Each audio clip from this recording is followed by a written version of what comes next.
Entonces, muy bien, muchas gracias. Es un placer estar aquí una vez más.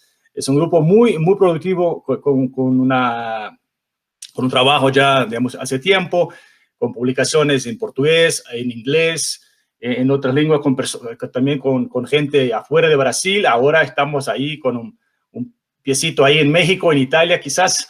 Entonces es un placer tenernos acá el profesor Vani Petina, que es el profesor investigador del Colegio de México, del Centro de Estudios Históricos. Es un autor muy productivo, con muchas cosas. Yo he recibido mi copia del libro, este que es el último que ha publicado en este fin de semana. Así que ahora voy a empezar a leer. Pero también he escrito Cuba, Estados Unidos, de 33 a 59, del compromiso nacionalista al conflicto. La historia mínima de Guerra Fría, claro, que ha salido en español y después ha ganado el premio para salir en inglés, creo que el próximo año, ¿no? Y entonces que ya está haciendo su marca de manera muy interesante, yo creo que muy innovadora en el campo de estudio de Guerra Fría en Latinoamérica. Entonces es un placer tenerlo acá. Además también que un historiador es alguien muy preocupado con la situación del mundo de ahora, que ha siempre escrito columnas en El País y en otros periódicos de España, de México y otras partes. Entonces siempre es muy bueno escuchar a Vani. Entonces, una vez más, Vani, bienvenido acá al grupo. Espero que sea el primer de muchos encuentros a medida de posible. Nos está hablando de la Universidad de, no sé cómo se puede decir, Ca' Foscari de Venecia. Muy bien. Y ha enseñado también en London School of Economics, Hebrew University en Israel. Entonces, es un honor tener a alguien como Vani Petina acá y vamos a seguir entonces escuchando sus ideas muy innovadoras acerca de la Guerra Fría en América Latina. Una vez más, bienvenido, Vani, muchas gracias por su tiempo. Bueno, gracias, Rafael, a pesar del nombre que traes ahí, ahora, por la introducción y, digamos, a ti y a todo el grupo por la invitación a este seminario, ¿no?, de discusión que tenéis sobre Guerra Fría. Bueno, entonces, diría que podemos empezar. Sí, he pensado de hacer así una pequeña introducción al libro, es decir, una introducción historiográfica al lugar que ocupa el libro, a la historiografía con que dialoga, a los nudos historiográficos con los cuales intenta un poco relacionarse, ¿no? Ese trabajo que es la historia mínima de la Guerra Fría. Y luego podemos abrir a discusión, ¿no?, sobre las cuestiones que voy planteando y eventualmente, si alguien hubiese leído ese capítulo que hemos mandado, ¿no?, que es el primero, pues también, ¿no?, reflexionar sobre todo eso. Bueno, ahora, historiográficamente, el objetivo muy general, cuando me puse a escribir el libro, después de haber impartido el curso de historia de la Guerra Fría en América Latina en el Colegio de México creo que llevaba ya 4 años, 5 años, ¿no? Además de haber hecho el doctorado sobre estos temas, el gran objetivo era, digamos, en el sentido de principal, era intentar escribir una historia de la Guerra Fría latinoamericana, y eso puede parecer un poco banal, pero ya le mostraré que no lo es, una historia de la Guerra Fría latinoamericana a partir de cronologías, problemas, cuestiones que representaran realmente el sustrato histórico latinoamericano a nivel, eso es entonces, digamos, regional. ¿Qué quiere decir esto? Quiere decir que mi objetivo era intentar integrar una historiografía rica que había en América Latina sobre los problemas sobre los cuales yo estaba reflexionando, ¿no? Básicamente sobre la trayectoria histórica de la región durante los años del conflicto bipolar. una historiografía rica, decía, que nunca se ha autodefinido hasta muy recientemente como una historiografía de la Guerra Fría, ¿no? Sino como historiografía de la América Latina contemporánea, que pero, digamos, aún como veremos, muy fragmentada a nivel nacional, pues sí nos iba dando, yo creo, unos datos interesantes sobre los procesos históricos, las cronologías, que podían ayudar a definir lo que era la Guerra Fría, digamos, latinoamericana. Ahora, ¿qué quiere decir hacer, digamos, un libro que rescate, si queremos, la mirada latinoamericana sobre la Guerra Fría? ¿Y por qué una operación que, diría yo, si la enuncio así, podría parecer banal o obvia? Está claro que si uno está escribiendo un libro sobre la Guerra Fría en América Latina, va a adoptar una perspectiva latinoamericana. Uno pensaría que estoy hablando de algo absolutamente obvio. Pues le voy a mostrar que no es tan obvio y por eso era tan necesario, ¿no? Hacer esta operación, yo creo. Entonces, evidentemente, cuando hablo de una perspectiva latinoamericana, me refiero a dos cuestiones. Uno, reflexionar sobre la cronología, es decir, reflexionar sobre y plantearse si la que es la cronología clásica y ortodoxa, digamos, de la Guerra Fría, ¿no? Se adapta a los procesos históricos latinoamericanos que se producen, que se dan entre el 47 y el 91. O si, en cambio, las peculiaridades, digamos, del desarrollo histórico latinoamericano durante esas décadas nos hace, si nos hacemos esa pregunta, ver que hay ciertas divergencias más allá de las convergencias, ¿no? Que eventualmente puede haber entre la cronología clásica de la Guerra Fría a nivel, digo global, pero tendría que decir euroatlántico, ¿no? Porque la cronología clásica de la Guerra Fría está medida, calibrada sobre la historia euroatlántica, ¿no? Entonces, ver preguntarse si hay una convergencia entre esa cronología y, en cambio, reconstruir y ver si la cronología latinoamericana, digamos, encaja. Y luego la otra cuestión es intentar entender qué es la Guerra Fría, digamos, latinoamericana, ¿no? Porque aquí también, quizá puede parecer banal, pero yo creo que en cambio merece la pena preguntarse si un proceso, la Guerra Fría, que en su enunciación básica tiene que ver con un conflicto entre la Unión Soviética y Washington, tiene algún tipo de aplicación historiográfica en el contexto latinoamericano. Es decir, si la presencia de ese conflicto ayuda a entender también la realidad latinoamericana durante aquellos, digamos, aquellos años. Entonces, eso es para mí, desde mi punto de vista, el comienzo, ¿no? de mi escritura, más que de escritura, de cómo pensé el libro y luego intenté, digamos, escribirlo. Una perspectiva latinoamericana que se traduce en reflexionar sobre problemas de cronologías y de procesos históricos que definen esa cronología en el contexto del conflicto entre Moscú y Washington. Ahora, ¿por qué? Aquí entramos un poco en el vivo del debate, un debate que sigue muy abierto. Creo que Rafael, estuvo presente en la discusión que tuvimos muy recientemente con Tania Harmer en el debate y sigue siendo un poco, digamos, un tema de discusión, ¿no? Cómo definimos la Guerra Fría desde el punto de vista cronológico de los procesos. Entonces,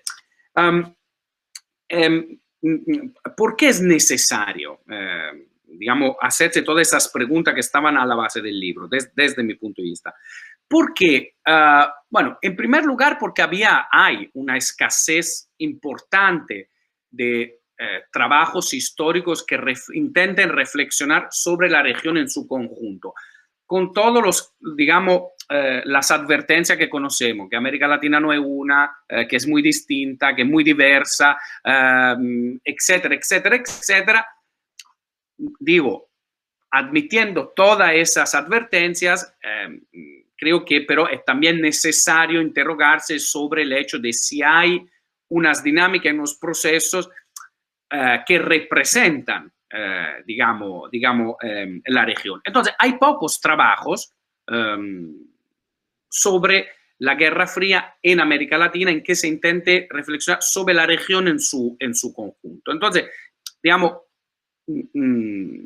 eso es la primera razón por la cual me hago todas estas preguntas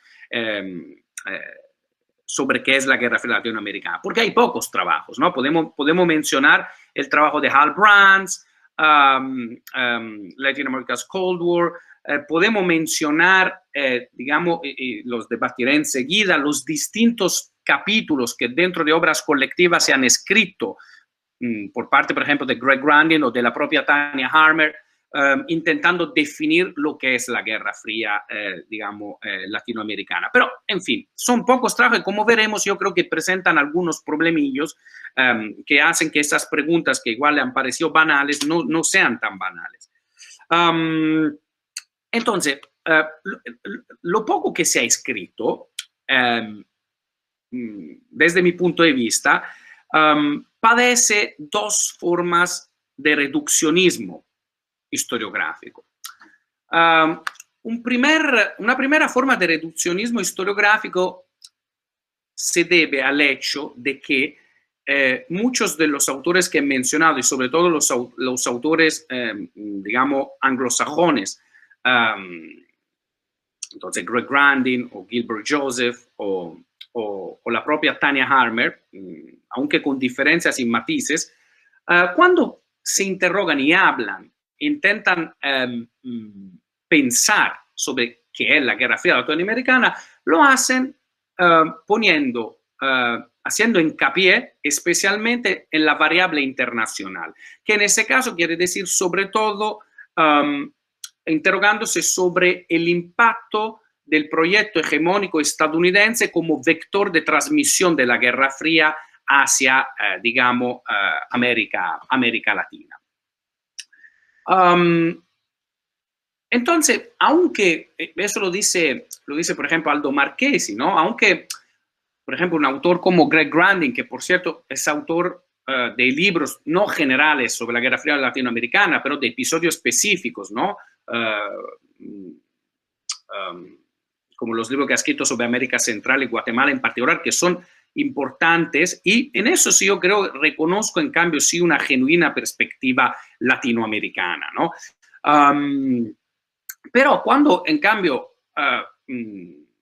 ha intentado elaborar intentos de generalizaciones sobre lo que es la Guerra Fría latinoamericana, creo que, como dice el propio Aldo Marchesi, en el fondo el gran problema para él, el gran nudo historiográfico no es tanto reconstruir las dinámicas latinoamericanas, sino interrogarse y debatir con el gran problema de la política exterior estadounidense durante los años de la Guerra Fría. Por lo cual, luego si queréis podemos entrar más en detalle, en su propuesta de lo que es la Guerra Fría latinoamericana, él nos propone una visión de larga duración en la cual, digamos, un aspecto muy importante es el papel que la política exterior estadounidense jugó desde el comienzo del siglo XX en apoyo a los actores más reaccionarios de las sociedades latinoamericanas. Entonces, la cuestión aquí es que también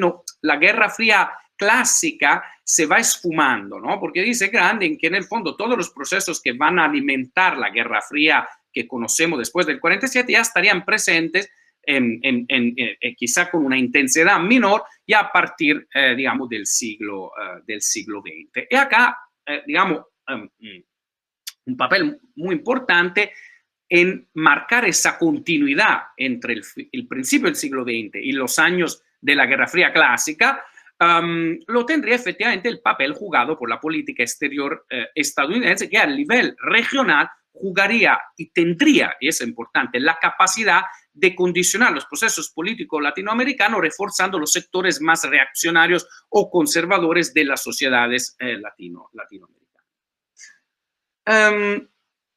En el caso de Tanya Harmer, el problema no es tanto, en cambio, la cuestión de la hegemonía estadounidense, de la política estadounidense. Es decir, la Guerra Fría no coincide como creo que un poco acaba en los textos de Grandin y también de Gilbert Joseph con la historia de las intervenciones estadounidenses en América Latina.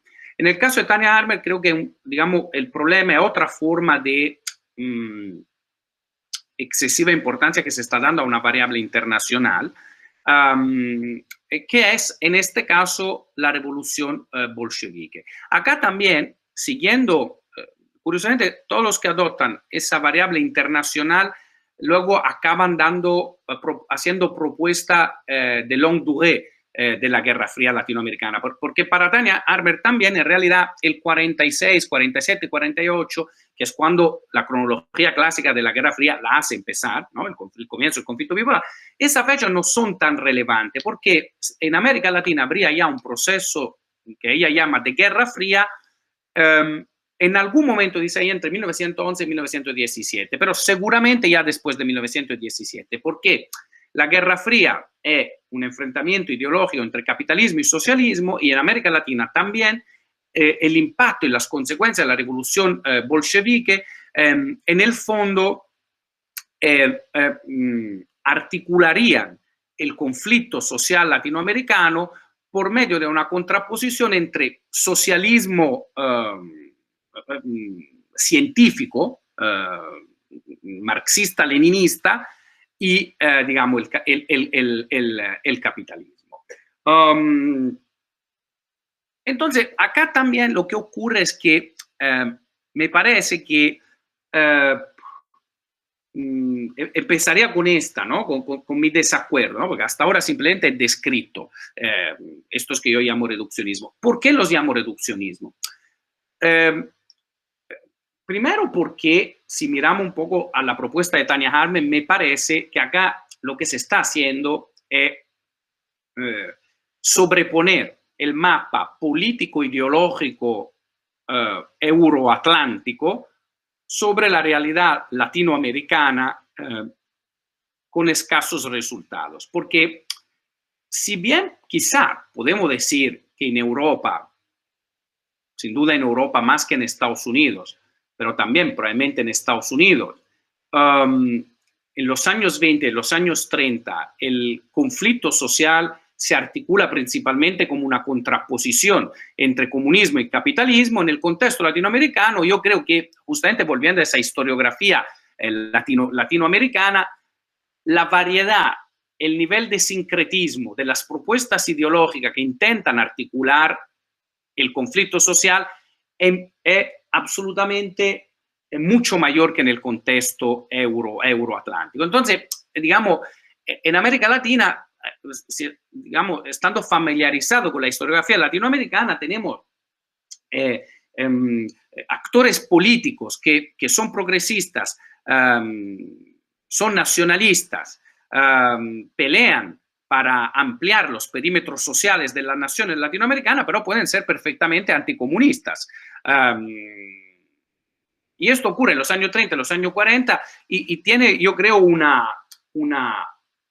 sigue teniendo un impacto esa diversidad, si pensaba en la Argentina peronista, incluso después de 1945-46, cuando los procesos en cambio latinoamericanos tienden a homogeneizarse respecto a los europeos. Es decir, con el comienzo de la Guerra Fría real, creo que en América Latina también hay un reordenamiento del mapa ideológico político, donde ese nacionalismo que en los años 30 habría podido ser perfectamente anticomunista, como puede ser el caso de otro ejemplo, de los auténticos cubanos, el Partido Revolucionario Cubano Auténtico, y luego de su derivación ortodoxa a la cual pertenece Fidel Castro, que entonces crece en un contexto anticomunista, porque el Partido Ortodoxo de Chivá solamente no es comunista, sino que tiene tintes anticomunistas. Después del comienzo de la Guerra Fría, sí gira y, digamos, acaba alineándose con esa binariedad de la cual habla Tania. Podemos hablar del APRA peruano, otra fuerza importantísima que evidentemente, como dice Vergel en sus trabajos,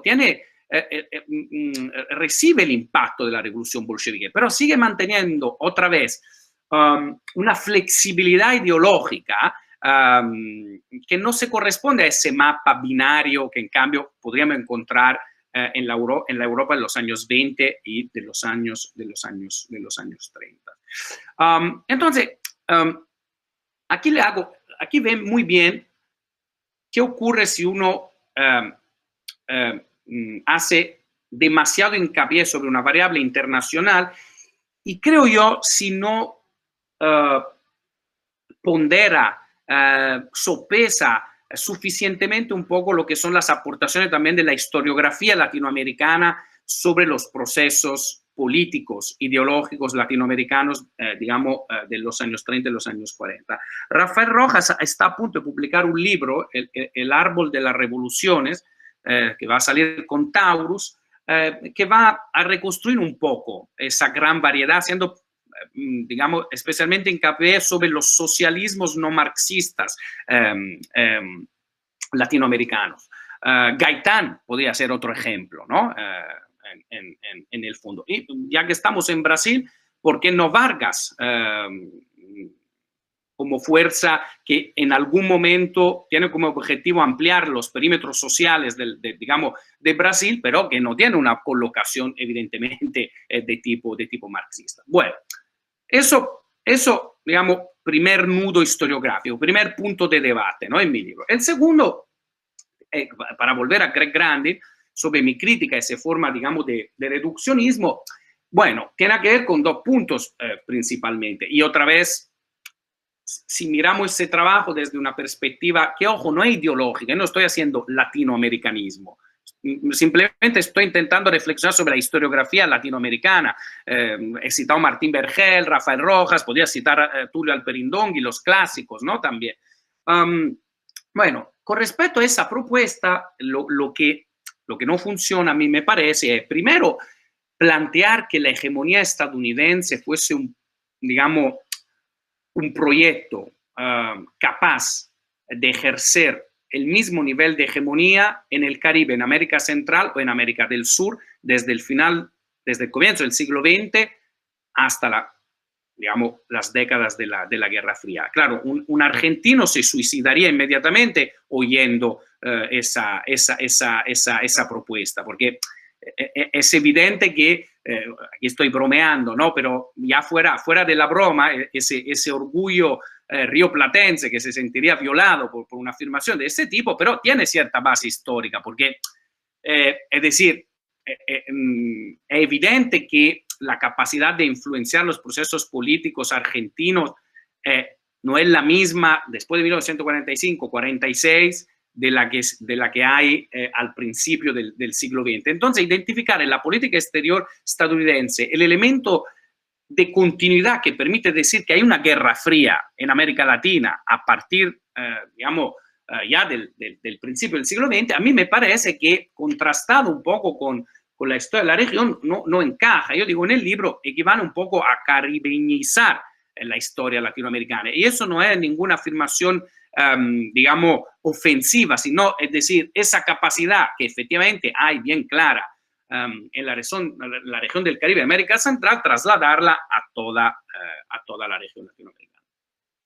El segundo punto es que no creo se pueda tampoco, pero decir que la política exterior estadounidense jugó siempre un papel de apoyo a los procesos regresivos, conservadores latinoamericanos, porque ahí se hace teleología. Es decir, yo creo que los años 30 y los años 40 son años de mayor convergencia entre las que conocemos como política de buena vecindad y los intentos de reformas social y política latinoamericana. Por lo cual ahí también hay otra discontinuidad que creo que implica que no se puede hablar de una guerra fría definida sobre esos dos presupuesto y que duraría desde el comienzo del siglo XX hasta simplemente intensificarse, ¿no? Después de 1945-47. Esto es un reduccionismo de tipo internacionalista. Luego existe, evidentemente, quizás todos estamos más familiarizados, un reduccionismo de tipo, en cambio, provincialista, que sería lo opuesto, ¿no? Es decir,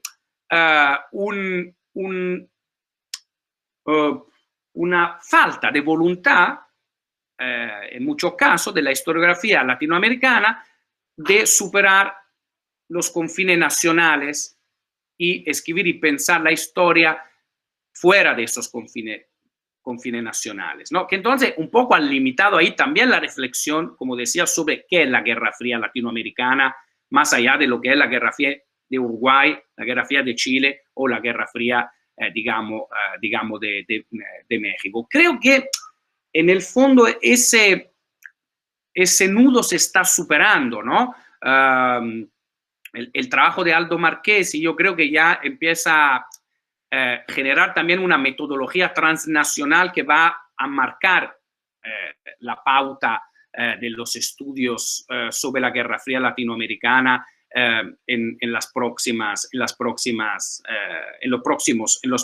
años. Pero históricamente creo que ese también ha sido un peso. Entonces, ese es un poco el contexto historiográfico donde se coloca, se ubica, digamos, ese libro. Ahora, yo podría seguir hablando, pero yo no sé si, tú me dices, Rafael, si no es mejor igual empezar a discutir y a partir de ahí intentar explicar cómo yo en el libro propongo de alguna forma superar estas formas de reduccionismo y cuál es un poco mi propuesta en términos tanto cronológicos como de definición de los procesos políticos que nos permiten de hablar de una Guerra Fría latinoamericana colocada entre más ortodoxamente entre el 47 y 81, digamos, 91.